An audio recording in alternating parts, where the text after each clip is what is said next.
দর্শক আরএনবি নিউজে সবাইকে স্বাগতম। আমি এই মুহূর্তে যুক্ত হলাম লালমনিরহাটের 2 আসন থেকে ভোটের খবর জানাতে। আপনাকে জানিয়ে রাখি যে সকাল 7:30 থেকে কিন্তু ভোট গ্রহণ শুরু হয়েছে এবং এই ভোট গ্রহণ চলবে বিকাল 4টা পর্যন্ত। আপনারা দেখতে পাচ্ছেন যে আমি যে কেন্দ্রে এই মুহূর্তে রয়েছে সেই কেন্দ্রে কিন্তু মানুষের উপচে পড়া ভিড় এবং এখানে কিন্তু সংখ্যালঘু মানুষই বেশি এবং এই কেন্দ্রটির নাম হচ্ছে তুষভান্ডার রমণী মোহন মেমোরিয়াল সরকারি উচ্চ বিদ্যালয়। এবং আপনাকে জানিয়ে রাখি যে আমি কিন্তু ইতিমধ্যেই সকাল থেকে বিভিন্ন কেন্দ্রে কেন্দ্রে ঘুরেছি এবং সেই কেন্দ্রে কেন্দ্রে ঘুরে আমি যেটি দেখেছি যে অনেক কেন্দ্রে কিন্তু এখনো ভোটারদের উপস্থিতি তেমন নেই। তবে এই তুষভান্ডার যে কেন্দ্রটি রয়েছে সেই কেন্দ্রে কিন্তু সাধারণ মানুষের উপচে পড়া ভিড় এবং তারা কিন্তু ভোট দেওয়ার জন্য সকাল সকাল তারা এসেছেন। এবং আমি যেখানে এখন এসেছি এখানে কিন্তু নারী ভোটারদের সংখ্যাই বেশি এবং তার পাশাপাশি সামনে কিন্তু আবার পুরুষ ভোটারদের জন্য জায়গা করা রয়েছে। দর্শক আমরা এই মুহূর্তে কয়েকজন ভোটারের সঙ্গে কথা বলবো, জানবো তাদের মনোভাব।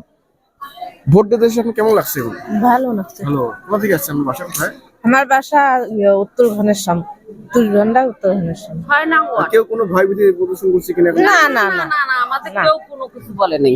না কেউ কিছু বলে নাই। আপনার পরিবারের সবাই এসেছেন? হ্যাঁ হ্যাঁ আল্লাহর রহমত আছে। আমরা কেমন আসবো না, দেশে থাকি। অনুভূতি কেমন? ভালোই লাগে, ভালোই লাগে। আগের বার তুলনায় ভালো? না না আগের বার কেন, আমরা ভালোভাবেই সব দিনই ভোট দিছি।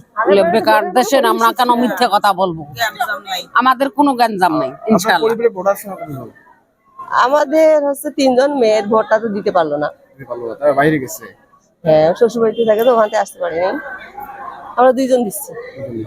আপনারা কেমন প্রতিনিধি আসলে চান শুনে? অবশ্যই ইনসাফ ন্যায় বিচার তাকেই দিব, অবশ্যই সেই চিন্তা ভাবনা করে আর কি। ইনসাফে থাকবে যারা, দেশটা সুগঠন করবে যারা, তাদের সেই চিন্তা ভাবনা করে আমরা আসছি। দর্শক আমরা কিন্তু সাধারণ মানুষের সঙ্গে কথা বলছিলাম, তারা যদি জানালো যে তারা এমন এক ব্যক্তিকে নির্বাচিত করবে আর যিনি দেশ ও দশের জন্য কাজ করবেন, সাধারণ মানুষের কথা ভাববেন। এবং আমরা আরো একজনের সঙ্গে কথা বলবো। আপনি কোথা থেকে আসছেন? উত্তর ঘনেশ্যাম, উত্তর পাড়া থেকে। আপনাদের সংখ্যালঘু পরিবার, আপনাদের কোনো নির্যাতন বা কোনো ভয়ভীতি কিনা? আমার ওই দিক নাই, আমাদের ওদিকে হয়। এই তো পাশতেই আমার উত্তর ঘনেশ্যাম। অন্য কোনো জায়গা হয়েছে কি? অন্য কোনো জায়গা তো শুনি হয়েছে। হ্যাঁ শোনা যায়। না আমাদের এখানে না। কেমন লাগছে বলতে দিয়েছে আপনাদের? খুবই ভালো লাগছে। ভালো লাগছে। কোনো বিশৃঙ্খলা নেই? বিশৃঙ্খলা আমার ওইদিকে হয়, আমাদের ওখানে হয়নি। আর এ যাবত আমরা জানি না, অনেক জায়গায় হয়েছে সেটাই শুনছি। এ যাবত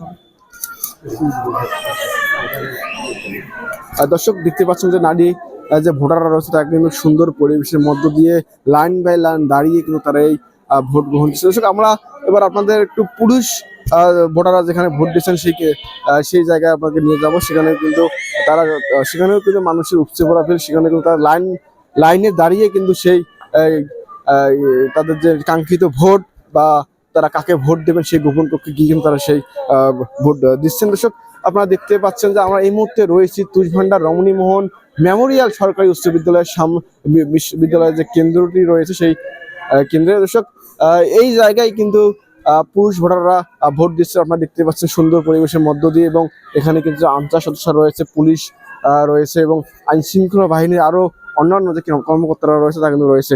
এবং দর্শক আপনাকে জানিয়ে রাখি যে লালমনিরহাটের যে 2 আসনটি রয়েছে সেই 2 আসনে কিন্তু তেমন কোনো সংঘর্ষের আশঙ্কা নেই। তবে লালমনিরহাট 1 আসন যেটি রয়েছে সেই আসনে কিন্তু সংঘর্ষ হওয়ার আশঙ্কা রয়েছে। দর্শক এই ছিল লালমনিরহাটের ভোটের সর্বশেষ পরিস্থিতি। আমি রশিদ রহমান, আরএনবি নিউজ, লালমনিরহাট।